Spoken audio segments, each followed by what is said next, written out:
Hey guys, welcome back to another episode of Eternal Backlog. I am Nomad. And I'm Shady Armic. The energy levels are Slightly off. Slightly off. We'll raise the tempo of the profile. How you doing, guys? Hopefully you're doing well. This is episode 20 of the podcast. And why is it important? Because that's an important milestone, getting in 20 episodes deep into the podcast. We are verging up towards 1 year of Eternal Backlog. And we'll be celebrating that 1 year with the official unveil of the Switch 2. Because it lands on the birthday of the creation of this channel on YouTube and the published date of our first ever podcast episode. So I'm very much looking forward to that one. It's coming up thick and fast. And hopefully the views on that will actually surpass our first episode. We'll see. It's difficult to tell. Our first episode was heat. But ever since then, it's been like mid. It's been going up a bit in recent episodes. It's very weird. Yeah. But otherwise, some of the content from it's been doing pretty good.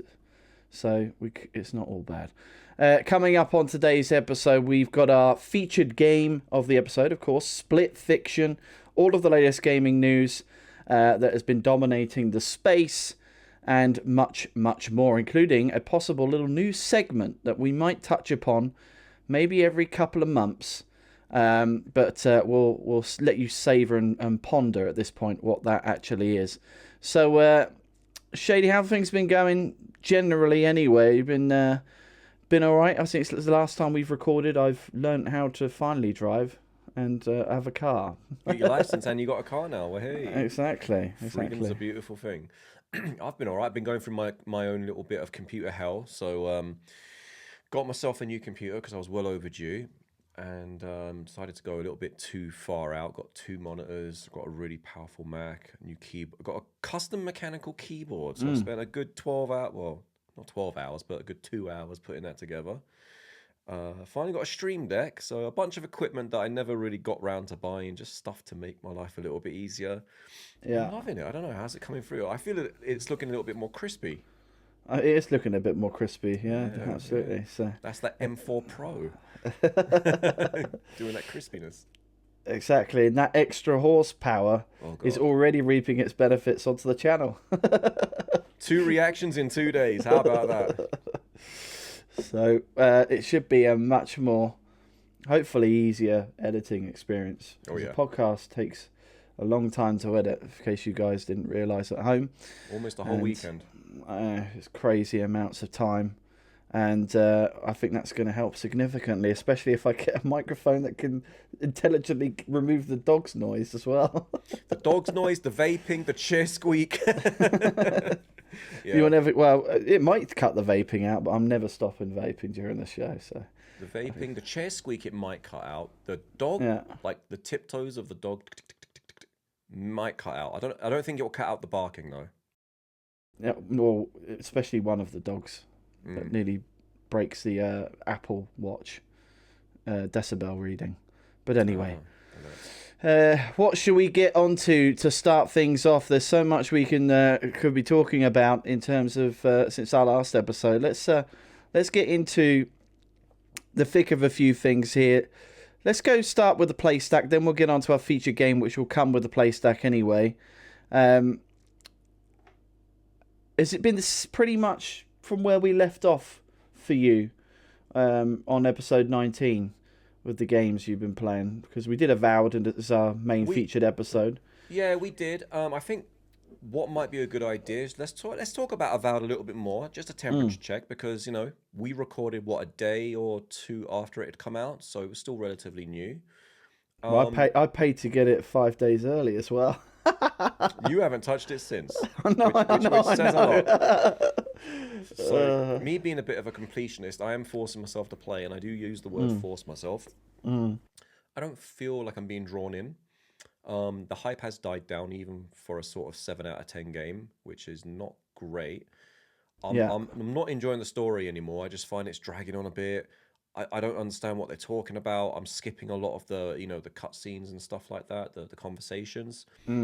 The combat, although I thought that was its strongest point, the mixture of sort of guns, wands, and magic spells and stuff, the combat in some areas is really starting to annoy me. especially in those sort of key moments where you've got like it's you facing off against 15 enemies, and it does ramp up later on in the game. And you can have an amazing loadout. I mean, I think I've got an amazing loadout. I've got some really good exceptional weapons now, sort of midway up the scale. And they are powerful, but for some reason, I get one or two hits off of a little lizard or whatever they're called, and I'm dead. So Really? no matter how much I get better armor or super up or upgrade it just doesn't. That's one thing. I don't know if it's a bug or I know I'm playing on the hardest difficulty, Path of the Damned, Right. but I feel like it's a bit unfair. It's a bit more on the cheating side rather than the challenging side. It's like bang bang dead. It's like I just spent 20 minutes like picking you off and then bang bang dead. So that's starting to annoy me. And I'm guessing the achievement is a link to the difficulty, right? 2 achievements for completing the game, 1 for any difficulty, 1 for the hardest difficulty. But this game is cheap with achievements. Yeah. Oh, I'm still sitting at 90 Gs, 20 hours in. Sorry, 25 hours in. Wow. 90 Gs. What is going on? Crazy. I know it's Game Pass and everything, but for God's sakes. Did you activate the parry ability, which you can do from the... So, see, this is the thing. I remember you told me about the parry ability. I still haven't found it, but what I've noticed is when I'm using a two-handed sword, if I hit the left trigger, it will actually hold up to shield. Right. So I'm kind of hitting that seconds or frames before the attack strikes me. Yeah. I thought that was parry, but I still haven't seen a parry ability. Maybe on the class of character you chose, it's different. Right. But I chose the warrior class, so I would have thought it would be there. So I don't know. It's a weird one. Yeah, it could be misinformation from AI, so I don't know. So well, could be wrong. There was a massive patch actually released yesterday, so I haven't played it since then. So I'm hoping it shakes things up a little bit. One other thing that's quite a bit of an annoyance actually, leveling up. God, it takes ages to level up. You know, normally the sort of, how do I explain it? The math behind leveling up is in the earlier levels, it's very quick to level up, and as the further on you get, the more XP you need. This just feels like it's level 50 from level 1 onwards. It's just like it takes ages to get to level 2, and some of the stuff that I really need to progress in the game, like get certain areas, I need to like level my character up and choose certain perks and stuff, and it's just taking forever. So one of the things I did read in the patch notes, when you hit milestone levels, so level 5, 10, 15, 20, 25, it'll actually give you 2 points instead of just the 1. Right. Okay. So I think even they know that as well. So it's getting a bit, I feel like I should be a bit more, for 25 hours in, I'm only a level 12. That's crazy, yeah. I mean, 25 hours on Call of Duty, you could probably prestige it, to be honest. Maybe 1.5. Are you finding so you're a lot further ahead than what I've played now. Have they thrown in new elemental abilities that have been quite nice to use, or are they just basically advances on ice, fire, that type of stuff? There's both. So you can get different spell books. Some of them have different variants of the fire, ice, electric, and whatever the other one is, the dark matter one or whatever. But there's also books like there's how do I explain it? There's great spells, there's spells of embers, spells of electricity based attacks. I think you can get a book specifically for electric attacks if you wanted to go down that route. Right. Specific for fire, specific for ice. I've still got a mixture, but I've got an exceptional book. So, but again, because I don't level up that often, I've let me put it this way: when you do level up and you get that skill point you can assign, you've got a lot to choose from. You've got the warrior tab, which is all your might and your strength, raw strength, carrying ability, stuff like that. Then you've got your conversational stuff. You've got your wizard tab, which is all the spell stuff. So you can level up your book, but then within each book, there's individual spells you can level up. And then you've got your ranger tab, so things like ranged weapons, rifles, things like that. That's got its own tree as well. So I think there's too many options and not enough skill points. So what I find more often than not is because I'm at a point now where I'm really getting hammered on some of the attacks, I tend to gravitate more towards the raw might because it gives me better defense. But then obviously once I get into those 15, 20 people battles, with the ranged attacks. Yeah, I'm struggling to take them out because my attacks seem to be falling behind a bit. So it feels really unbalanced. I hope they address it, or at least speed the XP up a little bit. Again, I know I'm playing on the hardest difficulty, but this just seems a bit like it's unbalanced rather than a challenge. It's not. It's a little bit off, yeah. So I'm still enjoying it enough to want to continue playing it. The world's nice. I do like hunting for stuff. You know, the chests. There's no collectibles, but you know, just rummaging around stuff. But it made me kind of think, you know, am I sort of done with action RPGs? Because I'm noticing every single one of them is the same now. Just off the heels of, you know, playing Shattered Space and Starfield, I'm like, this isn't really doing anything much different. Yeah, I can do magic and I can dual wield. But other than that, it's the same conversation options. It's the same navigation almost. It's the same mission structure. It's the same everything.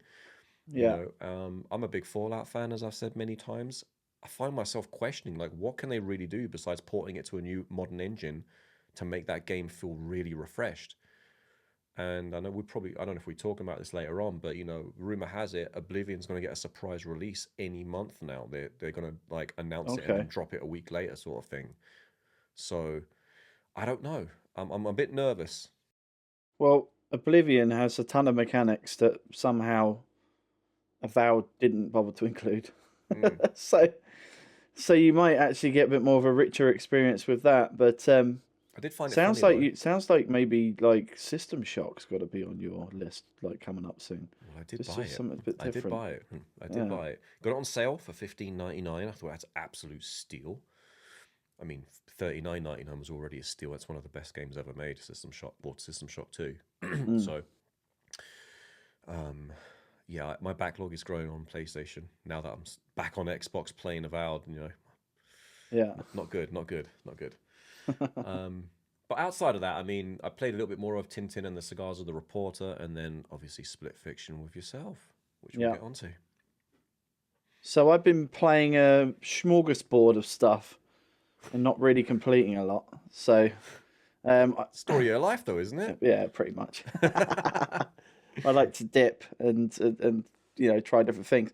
Yeah, obviously Xbox has got their free weekend play days, and I never really took advantage of it much, but I did the other weekend. I was like, wow, there's some stuff on there you'd be able to complete in a weekend for nothing.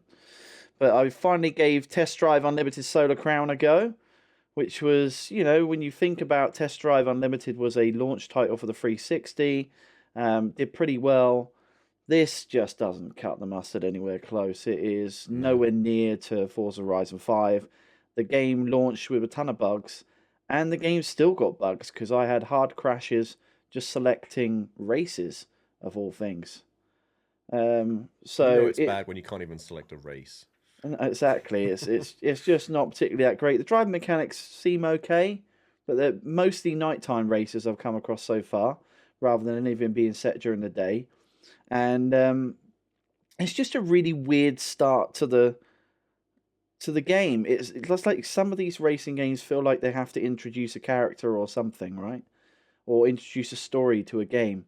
This one, you're kind of invited to this hyper luxury world of Solar Crown, which is set in Hong Kong, and you're like lifted into the arena and the hotel by some massive, what is essentially a passenger drone, and get introduced to this elite league of racing, and it just feels really tacky and cheap. There's nothing there to really draw you in. I think a lot of complaints were about the car varieties for people that actually bought the game. And it had some really weird mechanics in it as well. So as I understand it, this game does not use them to any capacity or any degree.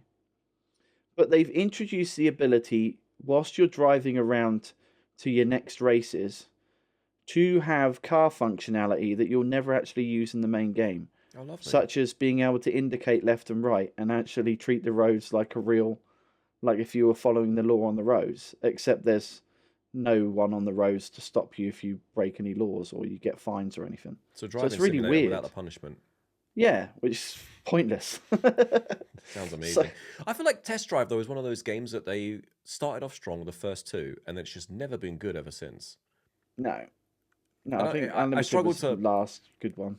I struggle to find a reason why they still make them. Like, with all the cut-offs and the cuts and layoffs these days, with games and studios not doing so well, and then here comes Test Drive. Oh god, here we go again every 5 years. It's like that's just one game that seems to be the cockroach of gaming. It just never dies.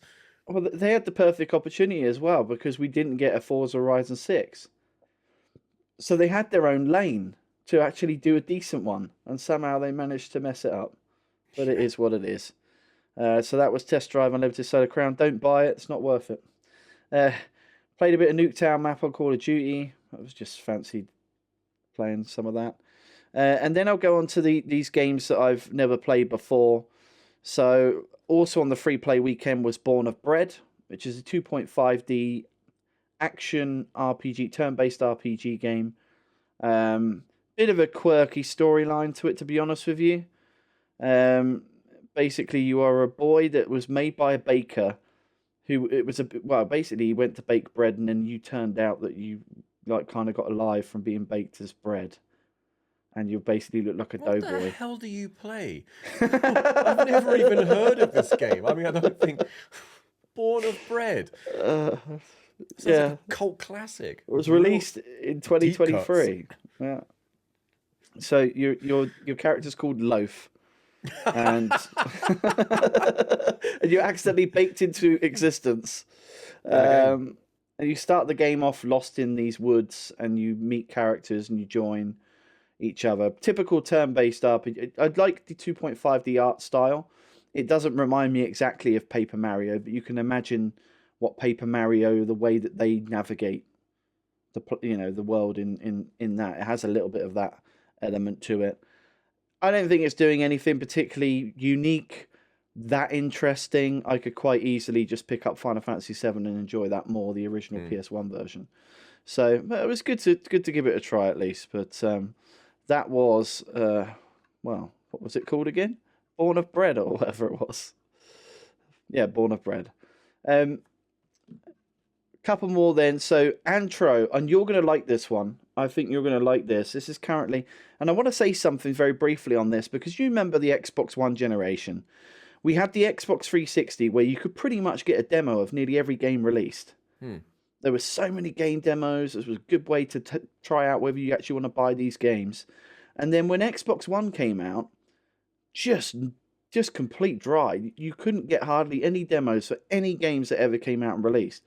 I started to notice in the last 6 months that there is more demos coming to the game store, and I think this is linked to the fact that there's just so many games released that now people are reconsidering, because getting a demo on the store, it's not like maybe it's a lot easier to do now than what it previously was, but it was a headache in the past. I do have a theory about that. I think when we got to the PS4 and Xbox One era or generation, games got so big in size, and the whole downloading of games was still a bit new for people. You know, we came from a generation where you still buy a disc and put it in. You know, for the most part on a 360, you just buy a disc, put it in, and it works. There were a couple of exceptions. You'd have to install a game like Grand Theft Auto and Red Dead 2.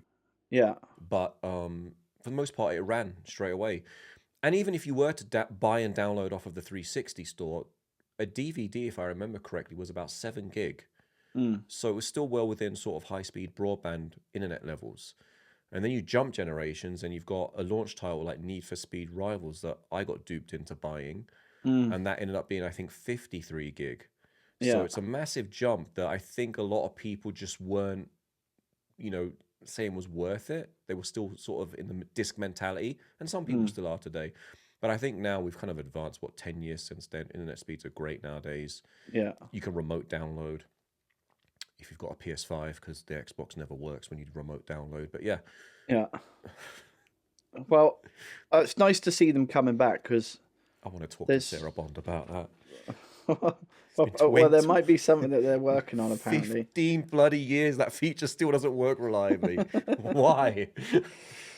I don't know. But Antro is a demo I checked out earlier today, and I've got to say, I was pretty impressed by it. So imagine something that's set in a dystopian world. It's a 2D type side scroller. Well, I'd say 2.5D type side scroller.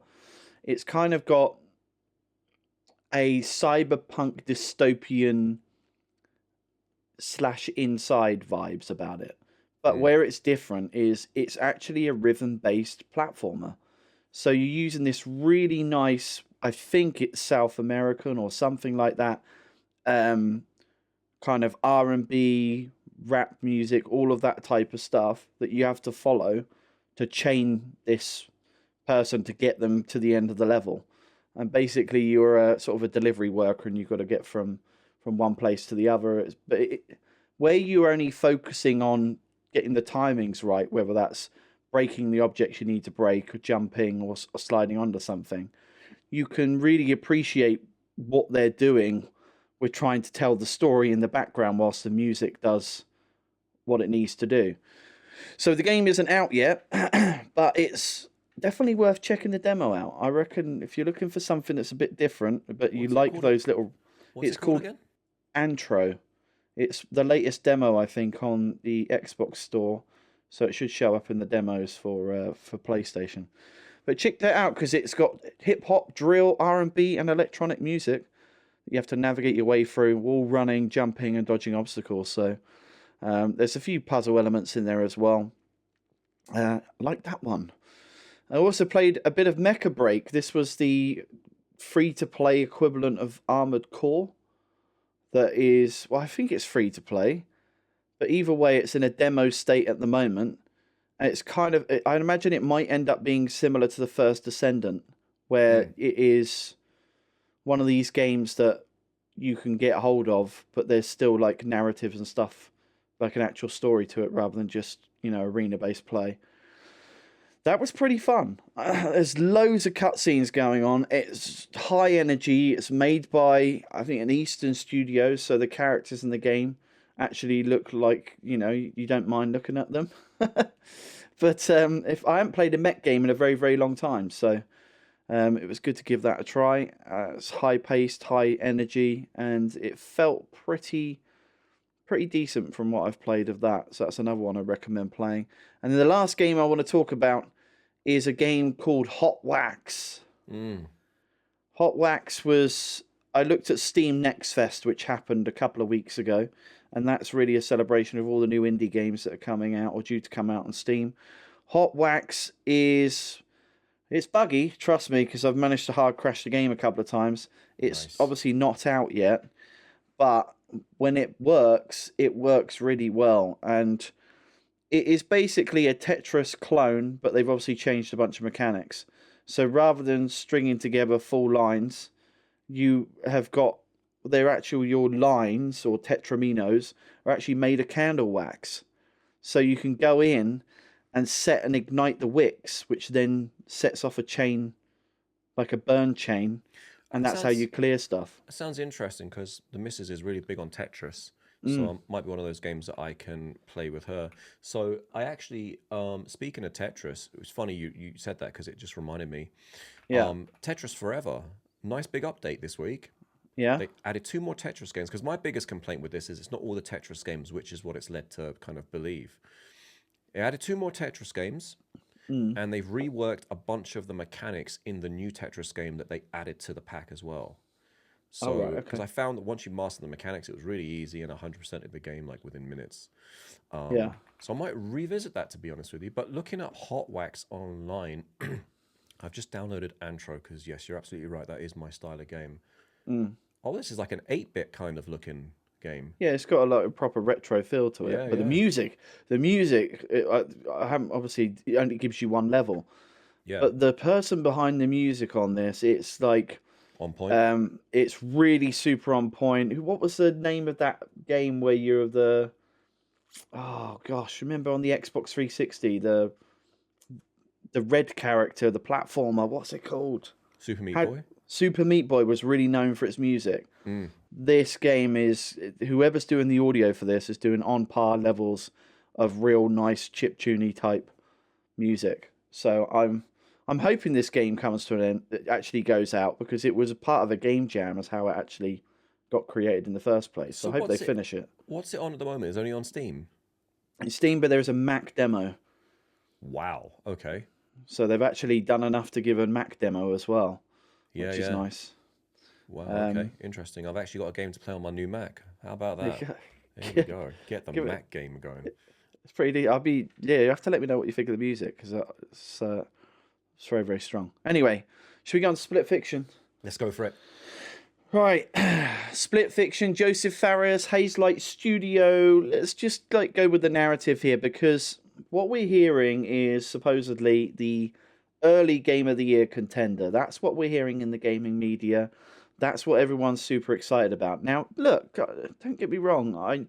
I think that the Joseph Fares games to date have been incredible. In terms of consistency, this guy is nailing consistency across the board, where it would be Brothers, A Way Out, obviously It Takes Two, and now this. And for those that are wondering, this is the second Joseph Fares game we've actually covered on the podcast. That's a first for this podcast. But what's sort of your initial thoughts of this? Because it's a very different experience juxtaposed to It Takes Two, whereby it feels very, in terms of storyline so far that we've played, and this is something we'll probably have to go back to on our next episode, because we are in the middle of a kind of a co-op playthrough of this. But those initial thoughts of playing the game so far, where are your thoughts on it generally? Because I'm not agreeing with the gaming media who've given this an average of 91 so far. Yeah, I think I'm with you on that. I think it's a very good game. Very good game. And typically what you tend to see, especially with sequels and, any games within a trilogy, is that they always try to outdo the last game. And that's a fair, approach to take. So there's nothing wrong with wanting to do better than your last game. The problem I feel, and I'm going straight into the negative here, despite it being a very good game. The problem I feel is it's doing too much. So this is a very, very action-packed game. It Takes Two had a incredibly strong story, with the sort of the kids and the parents going through a divorce, and then you've got to, through the game, try and get your parents back to, or actually, no, you're the parents, actually, I forget that. Through the game, you're trying to get back to, you figure out your marriage is working, and it's got a very touching emotional story. So there are elements there that make you kind of bond with the characters and make you want to play it. Split Fiction is all sort of fast-paced action, jump here, go there, shoot this, kill that, in co-op, in tandem with certain puzzles throughout the level. So it's a little bit thinner on the story front, and it tends to throw you in and out of situations a lot more quicker than It Takes Two does. So a typical level on It Takes Two, for those that haven't played it, you'll mull around the level for between 1 to 2 hours. Like, you'll really go at your own pace. You can go as quickly as you want or as slowly as you want. But it's a very calm, very... there are action parts of the game, when you're going down a river and stuff. But for the most part, it's very calm. You sit there, you get to marvel, look at the world, and take it all in. Whereas Split Fiction is, you'll be on... The best way to describe it is like a futuristic motorway or a highway. And you're jumping from car to car, killing enemies, and then you'll land on a building, you're running through it, and then you're doing that all again in another part of the level. So it's very action-packed. Yeah. I'm, like you, hearing a lot of people saying it is Game of the Year contender. And depending on what we get this year, I don't think it's going to win Game of the Year. Not because it's a bad game again. It's just not as good as It Takes Two. People only get one of those, whether you're a musician, a movie maker... James Cameron, probably is the one who's got the most, but you get one Diamond album, one classic film, one game that's just right time, right developers, right price point, right everything, This feels like it's a very good game, and I love the fact that they're still doing the friend pass thing. I think we need more of that in games. We're in a very weird place with gaming right now, with layoffs and games just not hitting the way that they used to a decade ago. We're definitely in the weirdest generation of gaming. We've got great machines, but the games are just not stacking up. We're not getting good games. We're not getting enough good games. We're going backwards in many degrees. Yeah, the games that are winning are still Minecraft and Fortnite, those really low poly games. So I think it's really good, taking into consideration people's wallets, that it's, one person can purchase it, or you can go halves on it if you want. That's totally up to you. Just be aware, because I wasn't aware of this. If you are the friend getting the freebie, you're not going to get achievements. Yeah. So just, if it means something to you, just keep that in mind. I wish I would have known, so I could have possibly, bought it as well. Bought it as well, and then actually, instead of being locked down to the Xbox, played it on my PlayStation. But hey, well, there is something nice when we traverse through the game with achievements, because we both kind of celebrate. We popped that one, like, or we found this hidden thing, and sometimes we do our whole playthroughs around getting everything as well. So, and that's usually how I tend to play my games in single player as well. And I think that's what I like about achievements. It provides kind of a sense of structure, but in challenge format, if that makes sense. It's like you can go through a game and not hit an achievement whatsoever. And I got more friends that play that way than the way I play. yeah. But I like to scan the achievements. I'll jump onto a forum for 5 minutes, see if there's any missables, if there's anything I should be aware of, if there's bugs that are affecting certain achievements, so I can kind of mentally note them in advance. So when I get to that part, I know that I got to look out for something. And I think the one good thing about achievements is it's forced me to play a lot more games on the hardest difficulty than I probably would have wanted to. And that's just made me a better gamer. Better reaction times, just circumstances that I'm faced with. I'm like, I've been here before. I know how to kind of work this. Sucks, but I can do this, So it's that challenge. Well, sometimes it makes a game though. Like when we started our podcast of Halo Infinite. Oh yeah. I think if we played that on a lower difficulty, we wouldn't have enjoyed it as much. Well, no, we did. So we played it on Legendary. We finished the campaign. Yeah. And then we said, let's mop up the collectibles. So we're like, well... Yeah, and it got really boring quick. Yeah, rather than traversing on a hard difficulty, let's just knock it down to easy. And it was just like, bang, bang, collect, bang, bang, collect. I was like, this is a bit naff. Yeah. So, yeah. So I'm having fun with it, but I don't have that same, I'm dying to play this feeling. I don't know if you're in that same bucket with me. Yeah, I think it's a weird one. And I think this is where the storyline becomes so important. Because you're starting off with a storyline that's very rudimentary. You name a sci-fi theme, and this game is textbook. So without giving, I think you can talk about, because it's very early on in the game, but essentially you're invited to this kind of tech company whereby they will capture your stories without someone having to write your stories, except they find out that they're actually going to steal their story ideas, and they get put into this lucid state where they're stuck in this bubble, and basically they go into this world, and the two characters basically collide into the same bubble, and that's how split fiction happens. I just don't know if I don't know whether it's the chemistry between the two characters in the game or what, but it just doesn't resonate with me. Like, I don't care for either of the characters. I couldn't give enough whether one of them even dies in the game.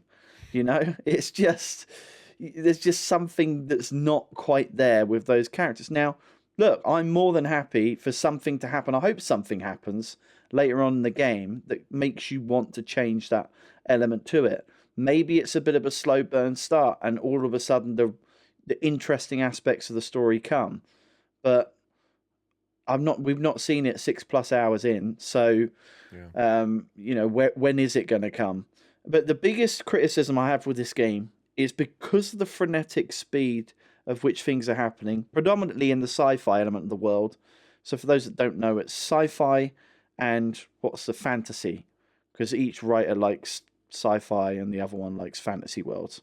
I'd say the sci-fi worlds are more speedier than the fantasy segments, and are perhaps the strongest of the two segments. But the game suffers from very spongy, overly forgiving platform mechanics. And I think because they're doing stuff at such pace, they give you a lot more leeway than what It Takes Two did. And that, for me, after playing something like Astrobot, where platforming is to the touch, you have to be super accurate. They've gone down the line of being too forgiving, and therefore made the game, plus the checkpoints as well.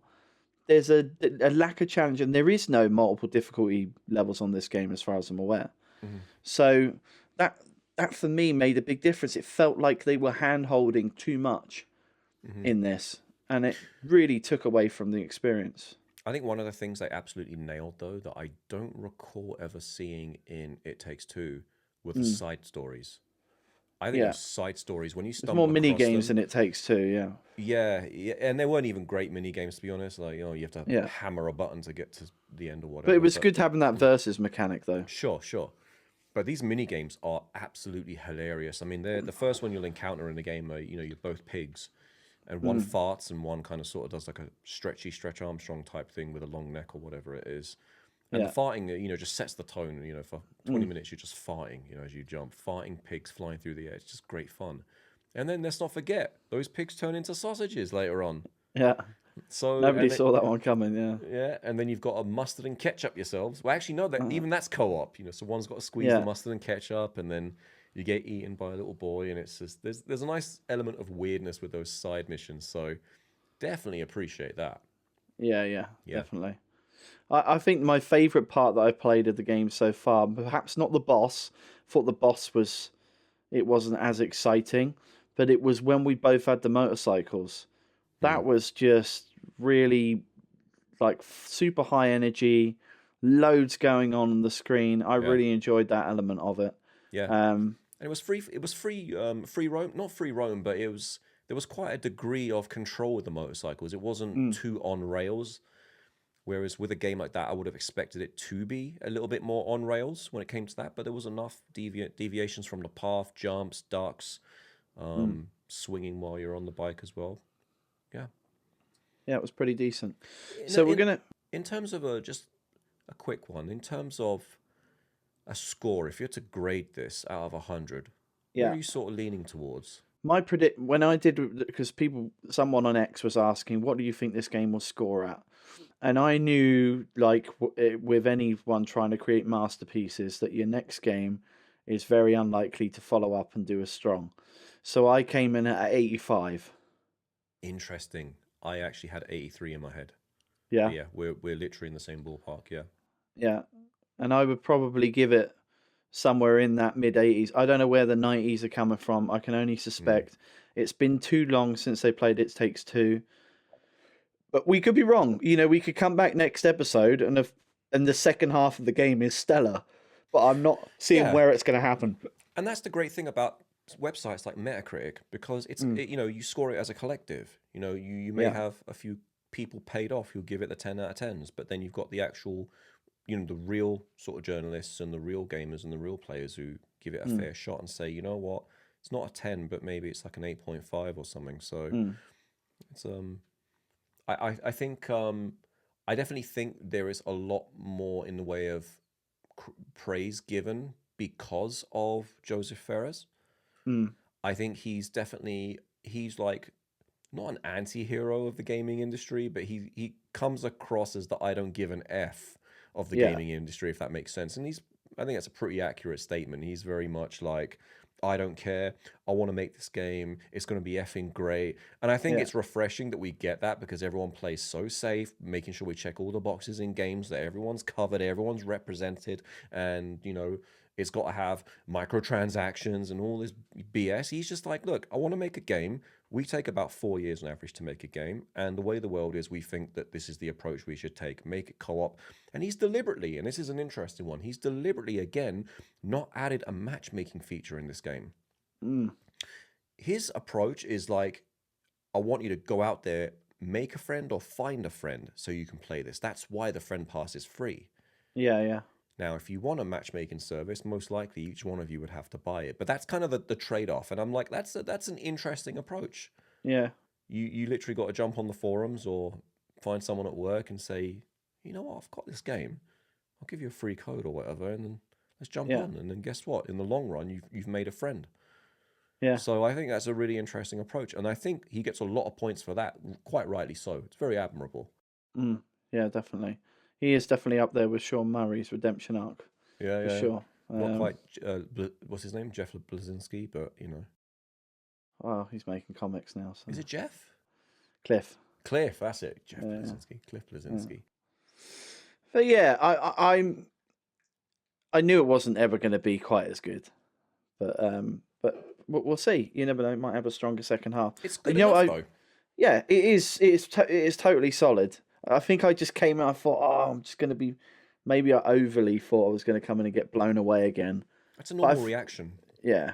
You play It Takes Two, perfect game. Game Or of if the you year. play It Takes Two recently, Yes. you know, like if we hadn't played it since when it came out in 2021, Yeah. it could have hit us on a different way, you know. Yeah, and it's on Game Pass. If you've got Game Pass Ultimate, it's absolutely free. So Yeah, do play it.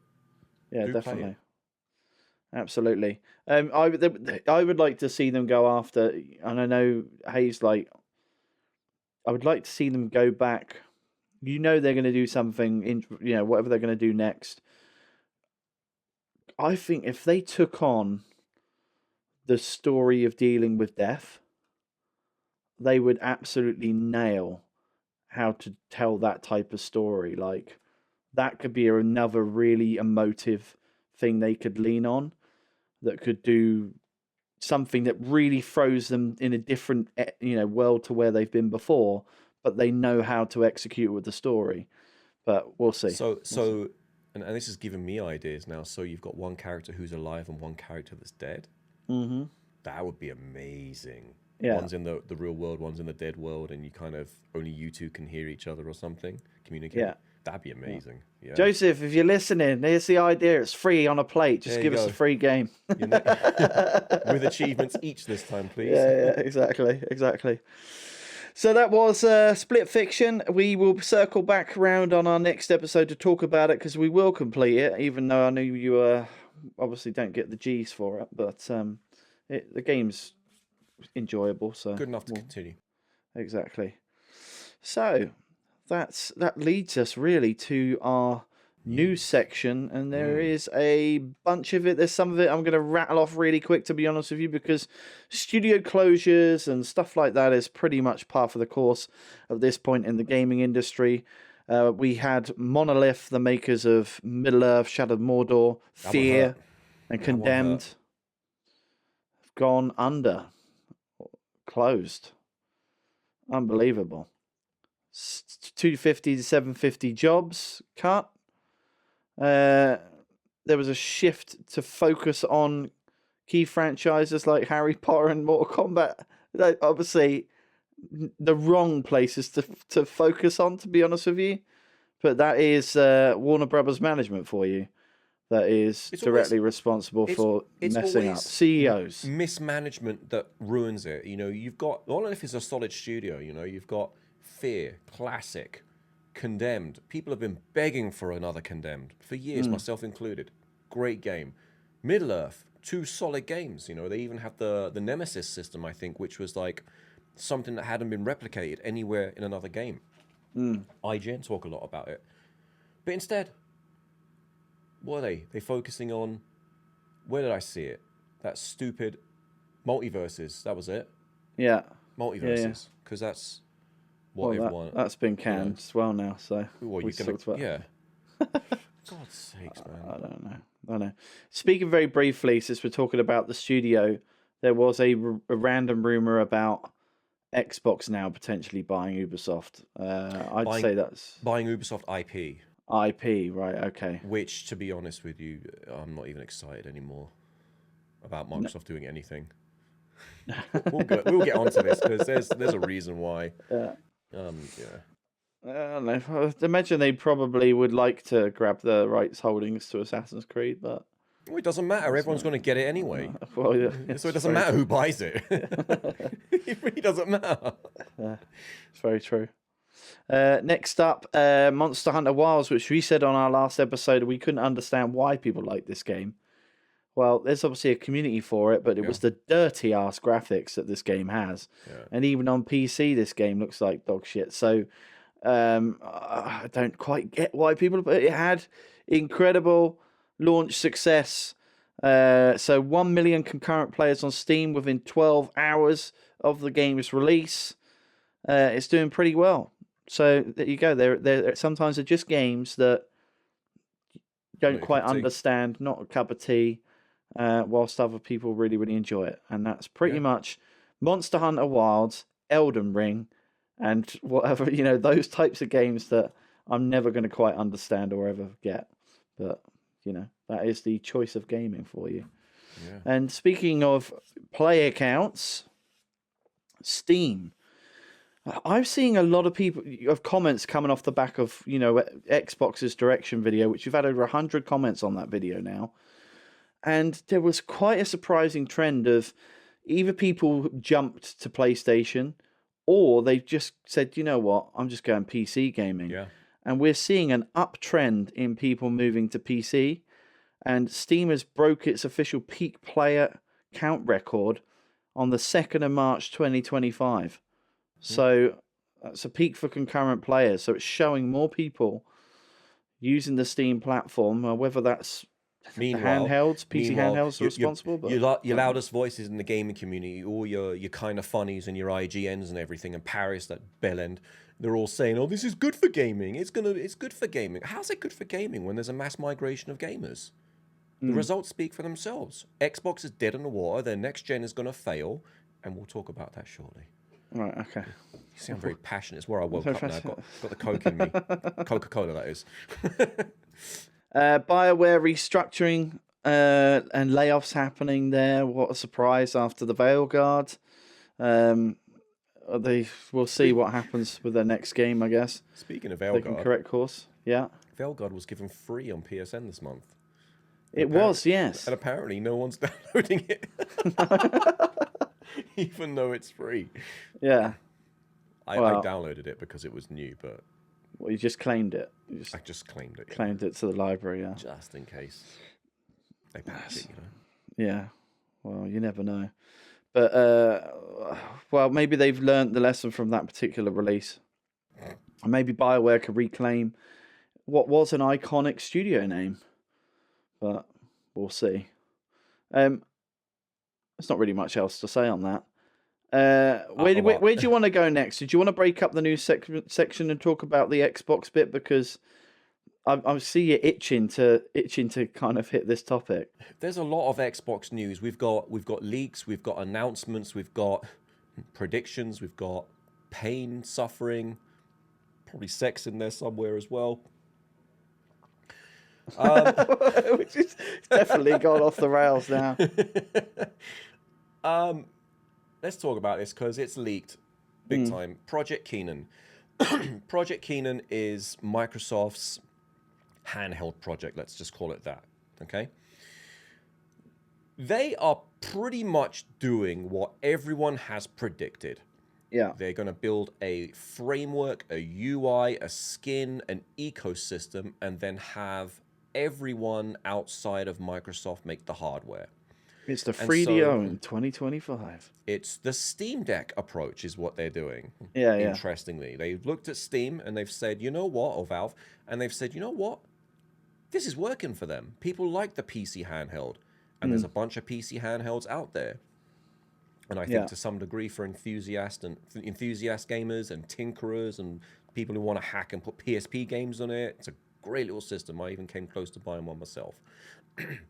But where Microsoft are going off the rails, for me personally, and I think a lot of people are going to agree with this and see it when it gets executed, is Microsoft have a stupid, horrible history of wanting to shove Windows on absolutely everything they touch. Everything. They make a fridge, they shove Windows on there. Zoom, they want to shove Windows on there. Windows is bloated, it's horrible, it's slow, it's foul. And the reason, and this goes back to the origins of the Xbox story, Xbox was successful because they stripped Windows down to its core OS. They removed all the bloat to the point where Seamus Blackley and the 4 other guys that demoed it for the first time to Bill Gates leapt out of his seat and said, why doesn't Windows start as fast as this? Yeah. And then they had to say, well, Bill, we had to take this, and that, and this. And he got really annoyed by the fact that they stripped Windows down. But then it made the Windows team say, well, actually, we can do better. It took 4 seconds to boot the original Xbox. 4 seconds. Yeah. On Pentium 3 equivalent hardware. And so ever since then, the mid-90s, Microsoft tried to do tablets before the iPad ever came out. iPad came out in 2010. Yeah. So 15 to 20 years they tried to do it. And they failed because why? They put Windows on a tablet. Wasn't optimized for the battery. The graphics and icons were too small. You couldn't put your finger anywhere because it was made for a mouse. In fact, you have to drag your finger to drag the mouse cursor and then double tap, which was rubbish. They hadn't thought the UI through. And what I'm seeing here is a notable trend. They're going to do it again. They're going to do it again. They're going to shove Windows 11 or some version of Windows 11, Windows 11 ARM, which most likely will be the case, shove it onto an Asus, whatever it's going to come out at the end of this year. It's probably an Ally X reskin. Probably, or an Ally 2 or something, whatever it's going to be. It's confirmed that Asus is going to be the first. They're going to use Asus as kind of the bait, right?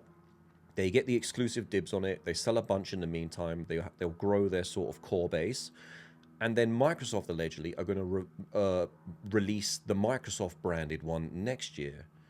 And then by that time, they'll open up the exclusivity, or they'll end the exclusivity to other manufacturers. And we've got MSI confirmed, Lenovo, I think, Asus is obviously there, and a few others I forget the names of. I can't see it right now. But when I think about what they're doing, it's like they are literally trying to replicate the success of the Steam. And to some degree, I think they will do it. There will definitely be a core audience. But Windows on battery-operated devices, especially when you're gaming, I'm that was the reason why I didn't get an Ally, because the battery life on it was woeful. Right. And there will be people that will argue, well, the Switch is only 3 hours. Well, yes, but I can almost guarantee that the Switch 2 is going to be a bit longer than 3 hours. There's a reason why the first Nintendo Switch ran on Android. There's a reason why the Steam Deck runs on Linux. There's a reason why even Apple, they took Mac OS as the iOS core foundation, and they stripped it. They removed the entire top Cocoa layer, which was the UI and all the bloat that the desktop can handle. And they re-implemented the UI. They rethought how this is going to work. We need it to be optimized for the battery. Windows has struggled for decades to adapt, and all they keep doing is patching it, tweaking it here, tweaking it there. And other devices have really found their foot in Apple, especially being the biggest. Android being another one. They've got a massive global dominance. Windows Mobile failed. Let's not forget that.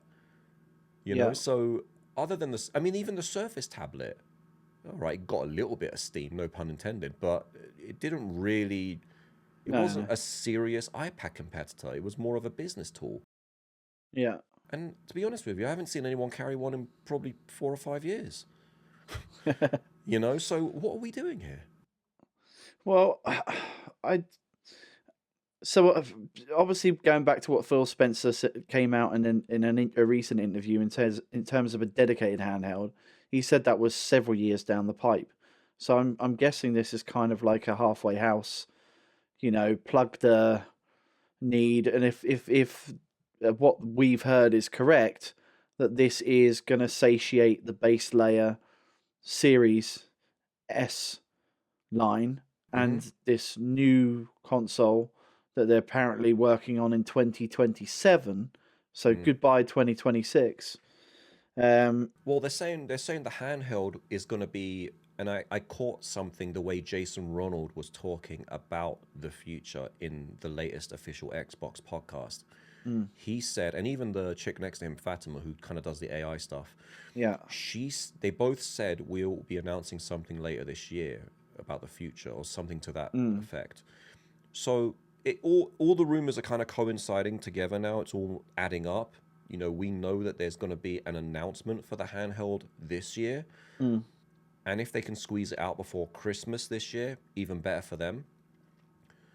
But they are going to have a horrible time trying to go up against the Switch 2. We know, look, it's March now as we record this. This is perfect. We get an announcement in 2 weeks about the Switch 2. Pre-orders open in, let's say, August, September, October. And guess what? It releases November 14th, a whole month and a half before Christmas or whatever. That's like the perfect rollout. That's why it's happened this way. It's normally how it goes. Historically, Microsoft have announced their new consoles at E3 or E3 time, summer. And then a year and a half later, Christmas, that's when the launch is.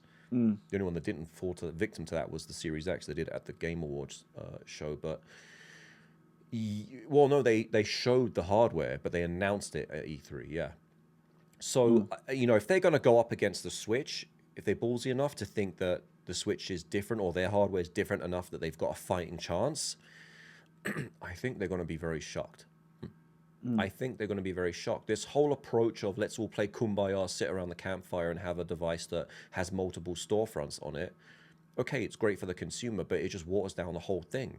So what is it? I'm guessing it's going to be the Xbox for PC, Xbox for PC version of the store that they'll do then, right? I would imagine, yeah, it'll be the Xbox store, or they're going to call. I've started seeing it pop up in places called Microsoft Gaming now, which sounds like it's aligning with the overall brand. So even there, it sounds like it's killing off Xbox as a brand. But so I think by default, out the box, you set everything up. It will be in an Xbox or a Windows environment, whatever, and then through sort of side loading, you'll be able to install Steam for it, and there'll be other stores, maybe the Epic store, maybe there'll be another store that they'll open up and whatever. I don't know, man. I like. It's weird because there was a time in history where a one device fits all was great. Yeah. But we've been there, and I feel like Microsoft are harking back to those days, in the late 90s, where it's like, no, that didn't work. It's not going to work now with more powerful hardware and more powerful games. It's not like the hardware is getting better and the games are not. Games are getting more demanding with the hardware going up. Yeah. This is still being operated by a battery. Windows is still bloated. You need to kill. Why do you think the Xbox runs like dog shit? Yeah. The OS, even though the Series X is like technically on paper more powerful than a PS5, as I'm navigating through menus, I get freezes and stuff. If I'm in a game and I hit the guide, I get a stutter as the side menu loads in. If I hit record, then the whole thing craps out for like 10 seconds while it does what it needs to do. Whereas the PS5 OS, I'm doing things, it's just working as it should. It's a different device for a different need. Microsoft's one size, would you get if you had the multiple storefront in a console, home living room console style form factor in 2027, and it gives you access to a whole heap of PC stuff you've never been able to play before, on a living room big screen? Is that I said that no one's occupying the Nvidia Shield space, which was a bit early. Shield came when it wasn't quite ready, and it looks like it definitely seems like that's where Microsoft's going now. I would be quite interested in having that because, as nice as it is to play PC games currently on my Steam Deck, you can't replace the big massive screen. You can't. Experience, And as I'm getting older, I hate sitting at my desk more and more. And I work from home, so I'm there all day. Now I've got a PC game. No, I want to go and sit on the sofa with my legs up. Yeah. Now, it's interesting you mentioned that, because even though the Nvidia Shield didn't quite take off as well as as much as it should have, rumor is Apple is releasing a new Apple TV this year. Yeah. The current ones, which I've got 3 of, are absolutely incredible. They're fast, they run 4K, they're brilliant, and I actually use them as part of my home security device through HomeKit. So if anyone knocks on my doorbell, I'll get a little picture-in-picture shop in the corner of my screen. I can see who's there, talk to them through the remote, all that stuff. It's great. Sounds it doesn't like actually Xfinity, it doesn't actually need an upgrade. But then I started thinking about it. Well, what's the one application that would benefit from a faster chip? Gaming. Yeah. And what Apple have done with gaming, you can criticize the way they've sort of handled gaming all these years, but over the last sort of 2 to 3 years, every WWDC, we've gotten a gaming feature or gaming features, and there's been Kojima on stage and Todd Howard on stage bringing important games to the Mac. Yeah. Which is and Capcom is a big advocate of the Mac now. So rather than creating an ecosystem that's locked out from everything, they've said, look, you can pair up your Switch, PlayStation, or Xbox controller to an Apple TV. Yeah. You choose, and you just get the game through our app store. I think that's going to be the next big thing. A $100 to $150 type device with an M4 Pro in there or something really beefy. Because on my M4 Pro that I just got on my new Mac, I downloaded the Resident Evil 4 demo. Yeah. And I said, you know what, let me just, day one, throw this thing at it. 65 gig demo, right? Capcom do these 1 hour time demos. Been a while since I've been into a settings menu on a game. Went in there, maxed out everything. Heck, I even maxed out the resolution to 5K because I've got 2 5K screens. Yeah. Not 4K, 5K. Whacked everything onto Ultra, everything, DLL, everything. Yeah. Ran beautifully. Yeah. Beautifully. I said, oh, You're gonna play more. Are you likely to play a bit more games that way though? There has to be something there that I can't get anywhere else. Yeah. You know, if there's something Hot exclusive to wax. Mac, hot wax. There you go. That's the start. It takes a little hot wax. Yeah, it takes one thing. Takes one little spill on the hot wax on your chest. Yeah, I you know, call me a pessimist. I really despise this new Microsoft, and the only people it's benefiting from this is Microsoft, because they get to sell more games across more stores and platforms, and they're doing this purely for the developers. Now, instead of making, you know, 2 versions of a game, or 3 versions, or 4 for Switch, Xbox, PlayStation, and Windows, you now get to make one version of that game that ports between Windows and all the handhelds. So they're going to cannibalize the market. So it's great for developers. Yeah. How's that going to work, though? If they're opening up multiple storefronts, right?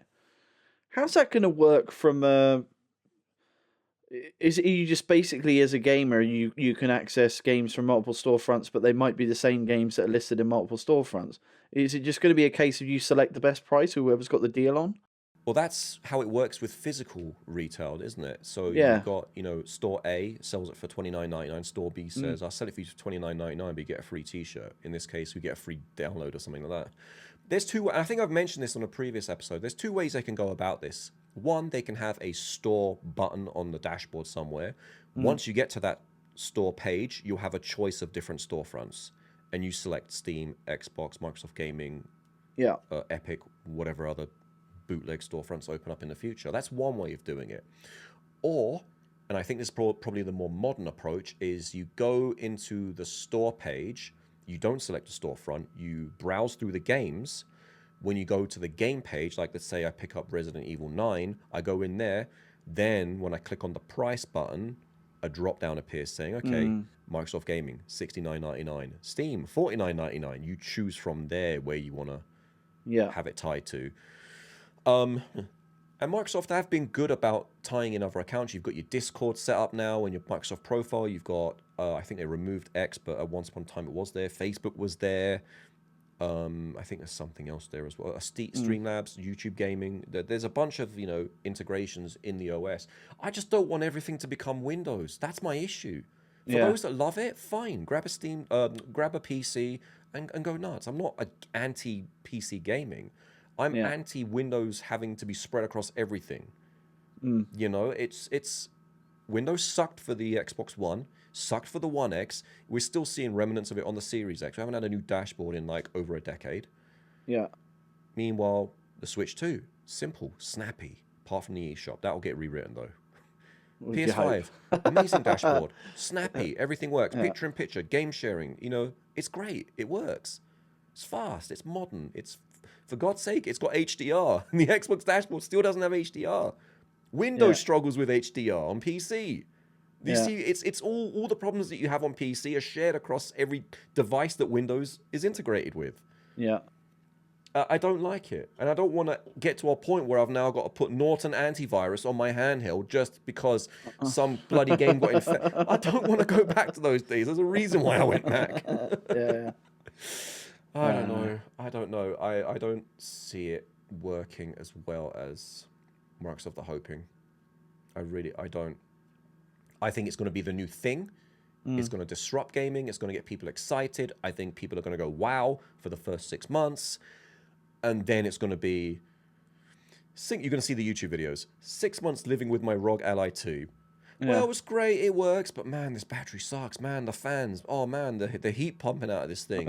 Oh man, the Windows updates. I'm in the middle of a game and it's decided to update for the last 2 hours. Who the hell wants to deal with that? So we'll see. We'll see what happens. I think there is that you know, if Xbox are going to survive, or if Xbox are going to justify making any more hardware in a living room type format, it's now they haven't got the games, that seems to be the only place left that they can go, and instead just having this open storefront, at least it gives them something they can say is different from PlayStation. Yeah, you know? It's like you can't beat them, join them. Well, in the Microsoft case, you can't beat them, buy everything else, or work with everyone else. Yeah. You know, there was an interesting interview with Peter. Was it Peter Moore? Probably, yeah. The one who rolled his sleeves up with the graphics. Yeah. Peter Moore a few months back. He was saying he misses the console wars. Listen, I'm so glad you brought that up. I thought about this earlier in the week, and you reminded me about it. Anyone saying console wars are stupid, are stupid. Okay, what is gaming? Gaming is a competitive form of entertainment. Okay, you're either shooting aliens, trying to kill them, or you're playing sport, trying to beat the other team, or you're racing against other cars, or you're trying to build a house before the monster gets you. It's a competitive, infusion of entertainment. So why would that not extend onto the hardware space? I'm a gamer. Not to the degree of all my consoles better than yours, but to the degree of, well, PlayStation have done this thing over here really well. Xbox, we need to hold you accountable because that's dog shit. You know what I mean? Yeah. Like, there's nothing wrong with that. Everyone, and that's what I meant at the beginning when I said everyone's playing Kumbaya around a bloody campfire right now. Yeah. When there's no competition, when there's no more console war, when there's no one saying this sucks, then all you're going to get is Microsoft being Microsoft. They're going to cannibalize the gaming space. Yeah. Meanwhile, Sony are going to be able to charge whatever the hell they like. Charge whatever they want. Switch is in their own lane with no competition. Everyone loves Switch. Have you noticed? Whenever Switch gets announced or they do a game, Sony tweet, "Congratulations on Mario Odyssey. Staple pioneering gaming, blah, blah, blah." Microsoft do the same thing. Achievement unlocked. Nintendo Switch launch. You know what I mean? Everyone loves Nintendo. No one competes with them. PlayStation have been competing with Xbox and vice versa, but no one's taken Xbox seriously, and the only people to blame are Xbox themselves. It's not that PlayStation beat them because they were better. They got beat because they kept making the wrong decision. And then they put out a BS podcast afterwards. "We heard you. Next console. This is the console for gamers. We heard what you said. If you heard what we'd said, you stop making the same bloody mistakes." Go and look at the Project Scarlet announcement during E3, okay? Then go back even further and look at the Project Scorpio announcement. It's literally like watching a Democrat propaganda video. They're all saying the same thing. Yeah. Just two different times. Honestly, it's like ridiculous. I think Microsoft need to lose at this point. And this is coming from someone who's been a Microsoft or an Xbox lifelong fan. I can't do this anymore. I had a thought of... the problem is I don't know whether it's going to be worth the editing time, but I did have this thought of creating a video that said how to convert a hardcore Xbox player to be a PlayStation fan. And it would be a montage of the 20 episodes of where we berating sort of Xbox's decisions. Yeah. I don't know. But anyway, I was excited, so I want to move on to the next story. It's still on the Xbox side of things.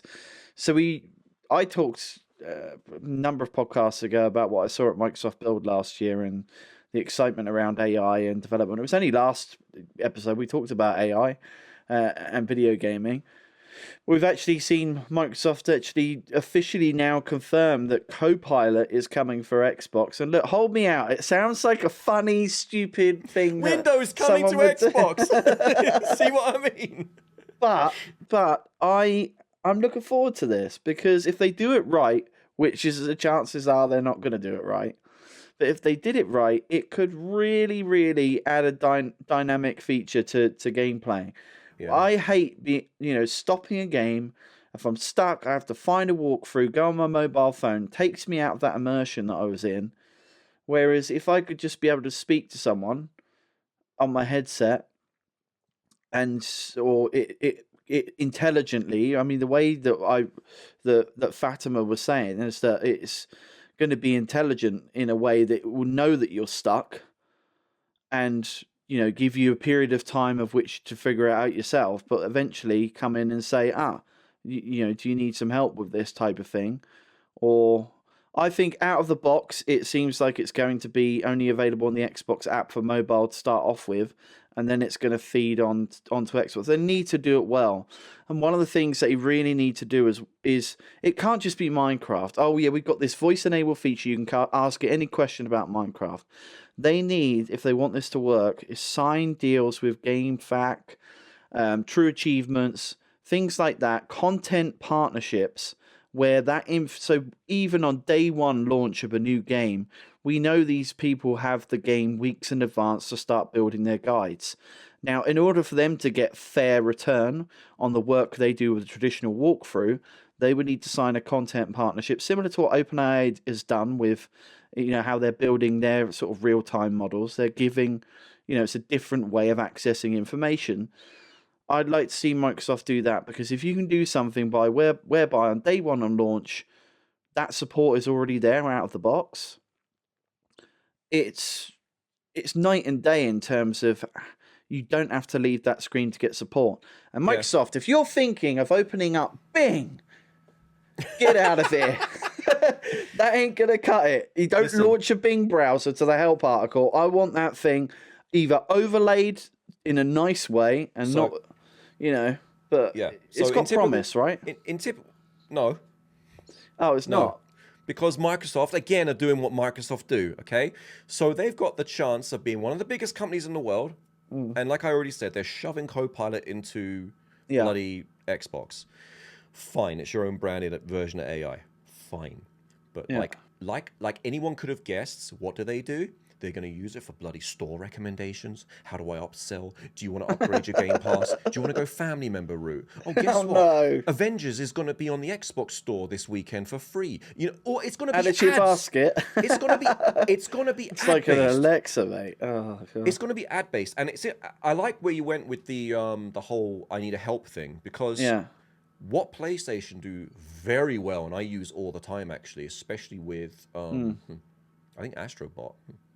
There were a couple of instances I was stuck on something. The little cards, when you push the PlayStation button, the little cards that appear, on first-party games, for the most part, they've actually got official help guides. So if I'm on level 3 or whatever, it knows I'm on level 3. It's showing the relevant card. It knows I've checked off objectives 1, 2, and 3, but number 4, it kind of sees I'm going for the 4 collectibles or whatever. It'll actually have a little video right then and there. I just hit play, and it's like it shows me 4 little montages of where these items are. It does it very well. It's not AI. It's obviously pre-programmed. Yeah. But that's all I need. It's right there. I push it, bang. Oh, there it is. Okay, back. Actually, no, Spider-Man. I was trying to do a stunt with the webs. And it's like, okay, go here. And then you literally just watch, essentially, it's not a YouTube video, but it's like a YouTube video. Shows you on the map, zooms out. Okay, it's right there. Stand on a building, do a front flip, side flip, this flip. Done. Yeah. So they're doing it very well. I just don't want to get to a point where we're getting advertisements every 2 days. Look, I love LG TVs. They make the best gaming TVs. But one thing I cannot stand and I cannot turn off are the bloody LG ads. So every day I turn it on. Get 3 months of LG music. Piss off. I don't want LG. Who the hell listens to LG music? I didn't even know there was an LG. You know what? Actually, Mick, I'm going to put the podcast on LG music this weekend. There you go. Clearly someone's listening to it. LG music. But yeah, it's just literally going to be bombarded with advertisements and recommendations and tools to make development better again. Cool. These are all great for the back end. More sales, quicker games being developed. That's fine. What do we get as gamers? What do gamers want? We want NPCs that think, live, and breathe on their own without, being restricted to the type of options or verbal choices we can say. That's a really good implementation. I think NVIDIA had the best demo I've seen to date of AI in gaming, like actually in gaming. Yeah. But one thing I didn't like from what I saw in the podcast is the Copilot responses. And I think this is all AI in general. AI response in voice is just way too verbose. I don't need a paragraph confirming what I've done, reiterating what I've asked you, giving me the first option, the third option. Just like, oh, we found 3 options. Here's the first one. Quick and easy. There's got to be options. It sounds like you're asking for help guides for Spider-Man 2. Here's a few I found on the web. It's like the old phone responders when you speak to get through to the right department. It's horrible, and it's like option 1, IGN. Option 2, GameSpot. Option 3, shut up. It just goes on. I don't want that. I'd rather type it on my phone if that's the case. So I'll get there. I was pretty impressed by Grok's AI models, by the way. The voice models. They're quite fun to play around with. So it's getting there. Yeah, it's interesting for coding. It definitely gives a new perspective on that. Oh, 100%. We'll go into that a little bit towards the end of the podcast. Let's quickly brush upon Forza Horizon 5 again. PlayStation fans are super excited for this game, and I don't blame them.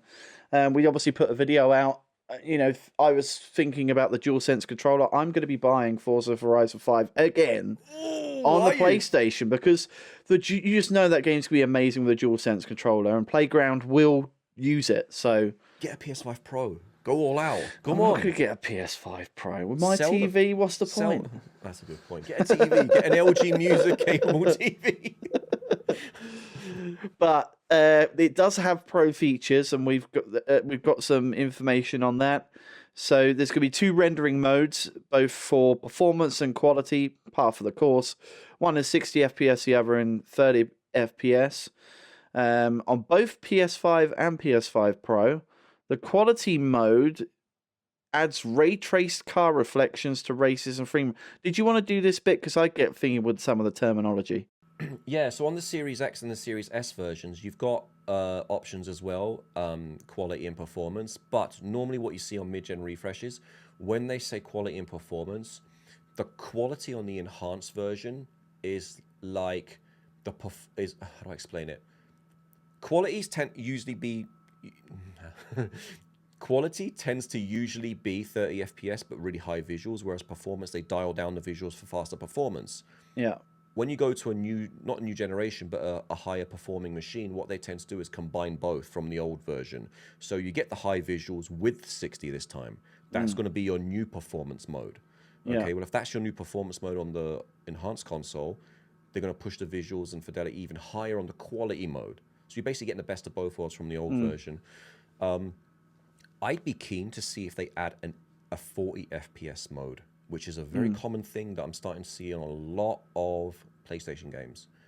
While it's not 60, those additional 10 frames, and I did this with both Spider-Mans, Silent Hill, and a few others, those 10 frames really make a difference. I struggle with 30 FPS. Cannot do it anymore. But 40, it works. They added it to Ratchet and Clank as well. Really works.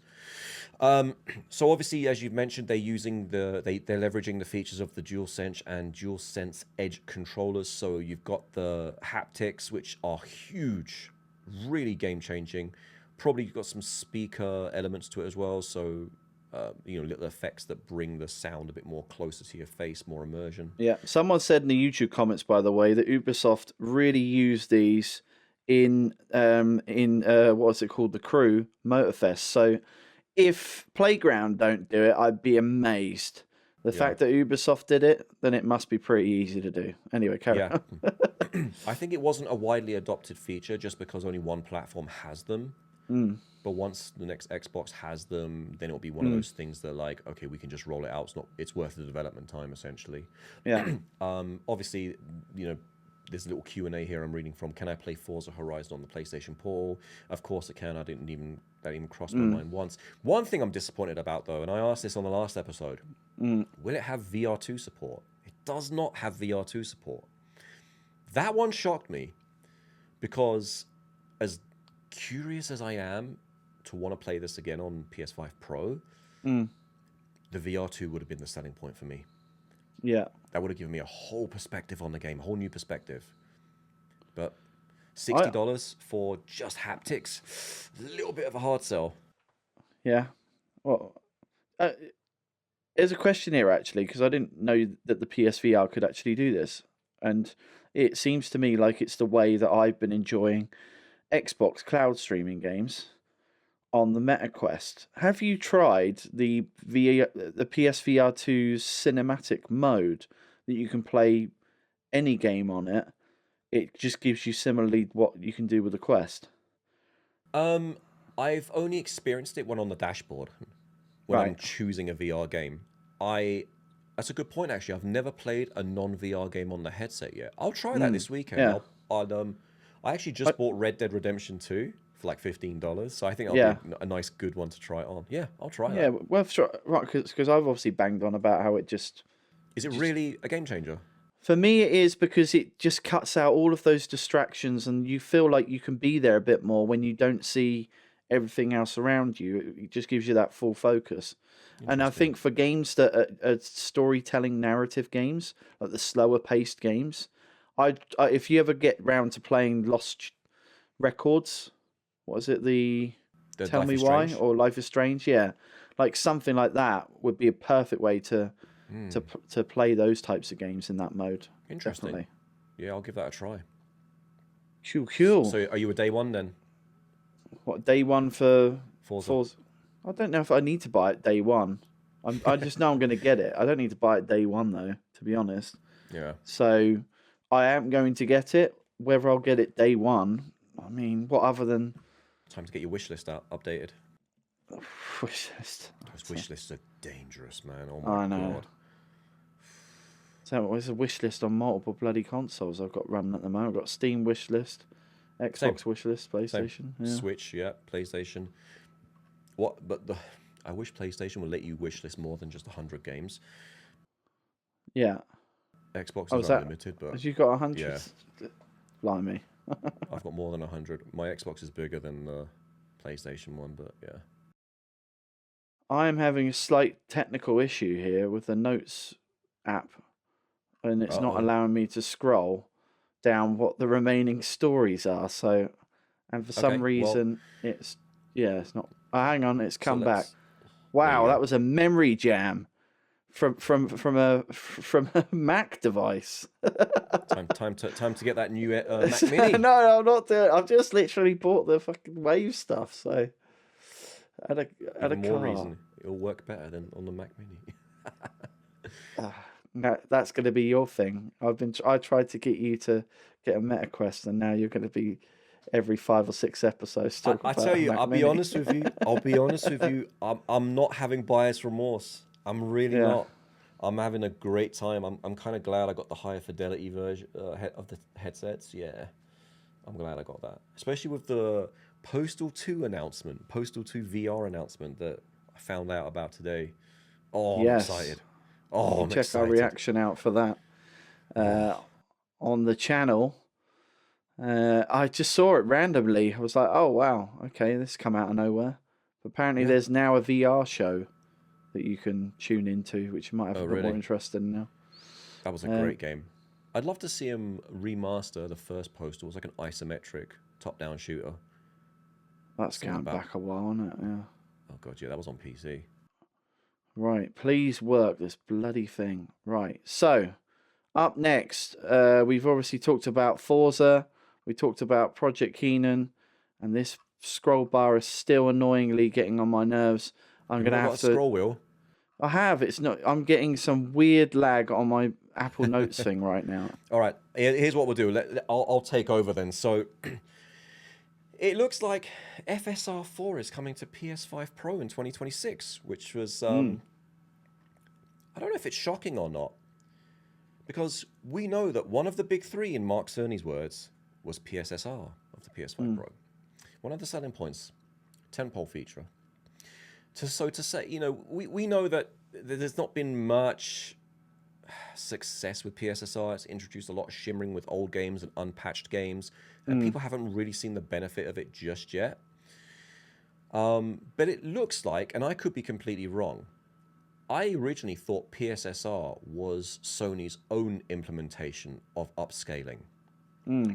What it sounds like is because we know that PlayStation has an AMD-built CPU and GPU, an APU. It sounds like they've taken FSR from AMD and have customized it, and thus rebranded it to PSSR. So apparently, backporting FSR 4 next year, which is already on the X, right? FSR 4 is already on the X. I don't think FSR 4 is on the X. I think we have 3, maybe 2.2. Oh, okay. I got to check that. You know, it's almost like admitting that, yeah, PSSR isn't where we want it to be, but FSR 4 is going to make it better. In the PC space, though, I think Digital Foundry done the analysis. FSR is finally on par with DLSS, which was always a big thing. You know, DLSS was amazing. FSR sucked at artifacting, weirdnesses, all this stuff. So FSR 4 finally evens that playing field, so we should get some decent upscaling for consoles as well. So I'm actually looking forward to that. Really confused why it's going to take so long, though. You know, it's a mid-gen refresh, the PS5 Pro, waiting to 2026. With next gen already on the horizon, that's a bit of a wait. Yeah. So it's an interesting one. I mean, it's going to definitely help the next gen. Yeah. It's a bit weird, though, why it's just not out this year, but well, guess it is what it is. So maybe they should focus on some more first-party games. Everyone's suffering. Well, I mean, that's what happens when you allocate money for 12 free-to-play games, you know, like they did 2 years ago. But hey, I think story-wise, that's what we've got covered. But we've got a little personal project that we've been working on, haven't we? We have, yeah. Especially absolutely. you, which was a bit of a surprise. Yeah. So tell the people what you've been up to. Oh God! I need to fix this chair after we finished. Chair's falling apart. It's the arms. The screws are coming out. The bloody arms. Anyway, we called this segment Vibe Code and Conquer, and I think it's worth us revisiting it every maybe 5, 6, 7 episodes or something like that, because realistically, we're never going to do enough every episode to touch upon it. But since the advent of of AI, the recent up-to-date language models are now making it really accessible for anyone to get into the world of game development. And there'll be some purists out there who don't like the fact that AI is enabling people to do this, but the train has already left the station. Even Anthropic's CEO, the guy behind Claude 3.7 Sonnet, is saying that within the next 3 to 6 months, pretty much the majority of all coding is going to be offloaded to AI with a human operator in between. So, you know, it's either you can try and stand against this stuff all that you want. It's too much of a greater wave to stop. So either embrace it or you probably end up getting left behind. That's my feeling on it. Mm-hmm. So I noticed that you were working on a little playing around with this back around. I can't remember what episode it was, but you were playing around with basically an idea of what is it, like your take on like Pong? 2-player Pong. 2-player Pong, yeah. But with weapons. And I was just like, you know, that kind of, I think at that point I downloaded the Godot engine and had a little, you know, like tease around with it. But the fact that now AI can really help bring those ideas to life, it's changed the game in terms of game development stuff. Yeah. So I don't know if you wanted to talk about your experience, but I found making a game just an idea to get used to of having something running. The idea of making something that was just outrageous and funny was my way of just trying to get onto the docket of making something that actually worked. So I basically themed mine around P. Diddy, but you know. It's called Baby Oil Bonanza. But that's not the real, that's not the full game I'm going after. I've actually got a really good idea for a game that I want to actually properly develop and actually get compiled. Does your game have like baby oil slipping sound effects? Like, I think it does. Yeah. That's what you need. Yeah. So I went down the more traditional approach. You know, I decided to try and replicate a game initially. Yeah. Since I've got a basis to kind of form the idea on, and that was Pong. I think Pong is kind of fun, but leaves a little bit to be desired rather than just trying to count to 10 and there you go. That's the person who wins. I thought maybe if we make a 2-player Pong, so you got a paddle on the right, paddle on the left, but not only are you sort of managing the ball bouncing, but you've also got power-ups where you can directly impact the next person. So there was a Pong Quest game I think we played. We played, yeah. But those power-ups were more focused around ball mechanics, ball altering things. You can make the ball fast or bounce harder or things like that. The power-ups I'm envisioning, like you actually fire like a missile from your paddle. Yeah. It won't be like frantic, you know, shooting because it'd be too hard to evade. But you know, if you had like a sort of, you get 2 rockets or something and they travel at a certain speed, it just adds another object you've got to now maneuver around. Yeah. That's just one idea. And then there was obviously, I think you can set the ball on fire and once it touches your paddle, it actually starts burning your paddle. So just messing around with ChatGPT, I just said basically, you know, give me the code to make a 2-player Pong game, one on the left, one on the right. And it needs to do this and do that. And it spat the code out in Python, which I found interesting. So I do web development in my day job. So, okay, let's try this. So, you know, I spent 2 sort of solid days doing that, but it got to a point now where creating a game purely in code is rather limiting, because the logic's done, the rules and the architecture are done. It's now I'm making visual changes, which are like really hard to do in code, and it's not coming out the way I want it to. So it's kind of stopped my progression. Yeah. So I always wanted to get into Unreal Engine 5. Yeah. Part of the reason why I got the new computer as well was something that could handle Unreal Engine 5. Well, I'm happy to report that Unreal Engine 5 is downloaded, it's installed. Yeah. Moment of truth, a week ago, I opened the thing up and it ran at 60 plus, well, over 60 FPS in the sort of demo mode. I'm like, oh, this is dangerous now. We're cooking the grease. But then I obviously had to watch a YouTube video to see, you know, how do I use this thing? Because it's not obvious at all. My God, there's a lot here. Oh yeah, it's a lot. I found an hour video, and that was only part 1. Got sort of 25 minutes into it. I'm like, okay. And it was actually making a Pong game, 2-player Pong game. Oh, was it? Yeah. So, I mean, what the tutorial was saying made a lot of sense. It's just there's a lot of menus and things you have to navigate around.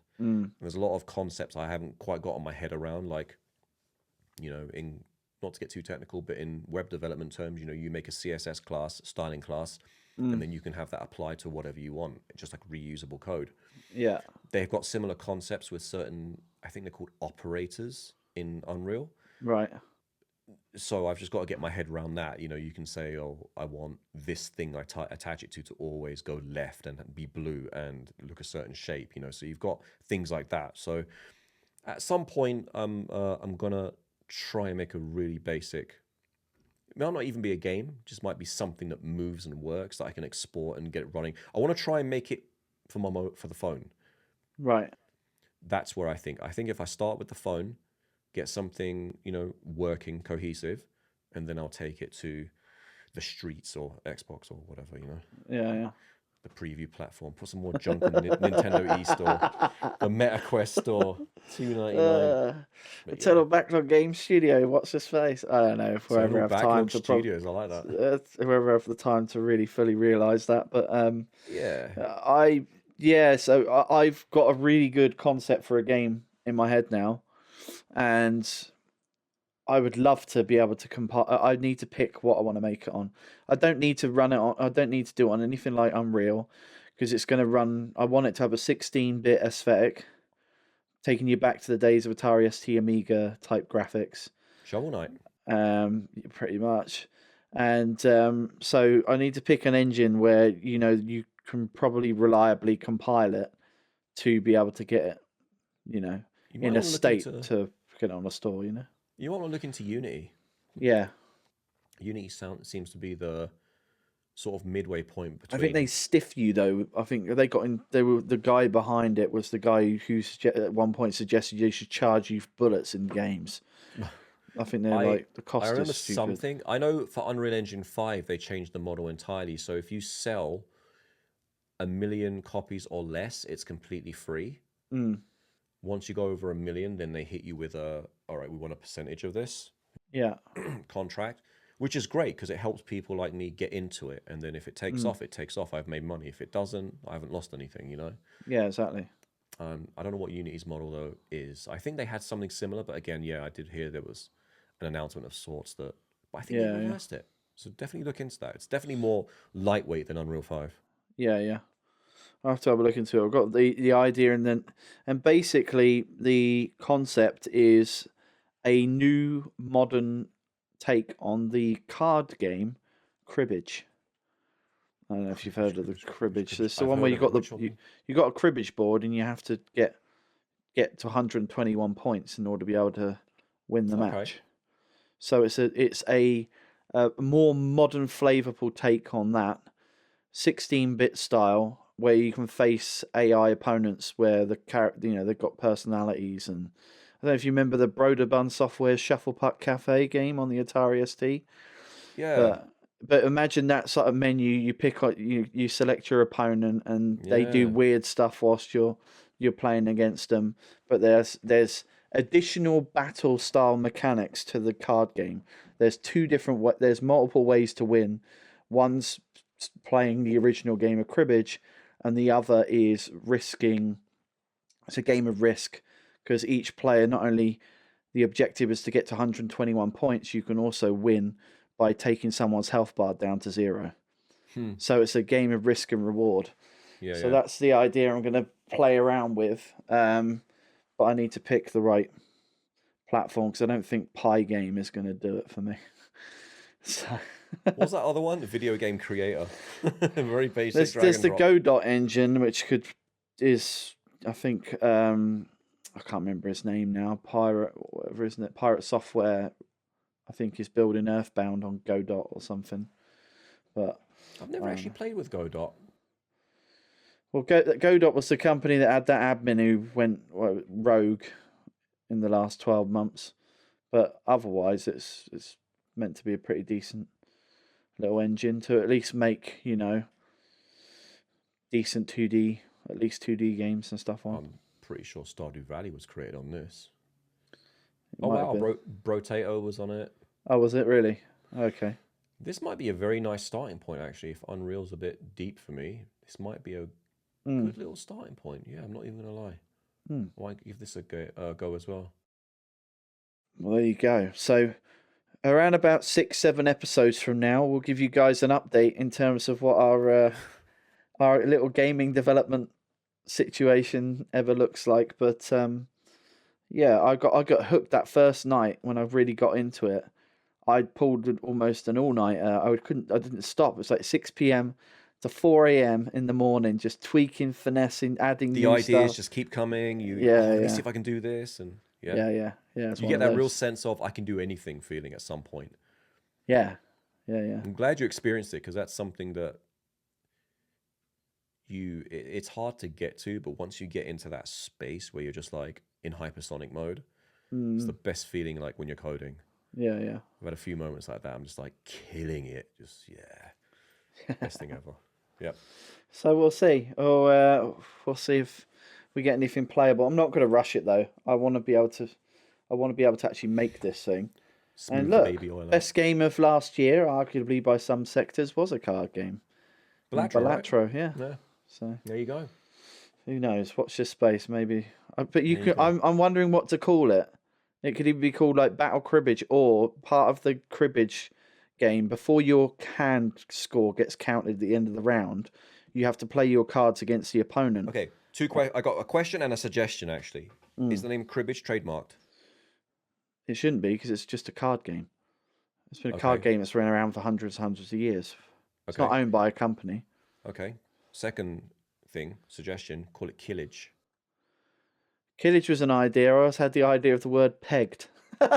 Just for the problem is you're going to get that appearing in the wrong part of Google. But it was a play, maybe I could get like Bonnie Blue to do the advertisement for it.